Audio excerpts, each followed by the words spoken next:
ദേവജിത് കുമാർജി. ഞാൻ Gandhiji English medium സ്കൂളിലെ 1ാം class വിദ്യാർത്ഥിയാണ്. എൻ്റെ എല്ലാ ഗുരുക്കന്മാർക്കും എൻ്റെ നമസ്കാരം. ഇന്ന് നവംബർ 14 സ്വതന്ത്ര ഇന്ത്യയുടെ ആദ്യത്തെ പ്രധാനമന്ത്രിയായിരുന്ന ജവഹർലാൽ നെഹ്റുവിൻ്റെ 131ാമത്തെ ജന്മദിനമാണ് നമ്മൾ എല്ലാവരും ശിശുദിനമായി ആഘോഷിക്കുന്നത്.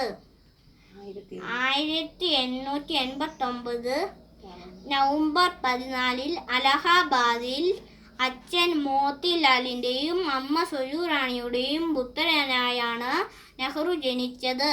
അദ്ദേഹത്തിന് കുട്ടികളെ വളരെയേറെ ഇഷ്ടമായിരുന്നു. കുട്ടികൾ അദ്ദേഹത്തിനെ വിളിച്ചത് ചാച്ചാജി എന്നായിരുന്നു. അദ്ദേഹത്തിൻ്റെ സ്മരണയ്ക്ക് മുമ്പിൽ നമുക്കെല്ലാവർക്കും ഒരു നിമിഷം പ്രാർത്ഥിക്കാം. ഇത്രയും പറഞ്ഞുകൊണ്ട് ഞാൻ എൻ്റെ വാക്കുകൾ ഇവിടെ നിർത്തുന്നു.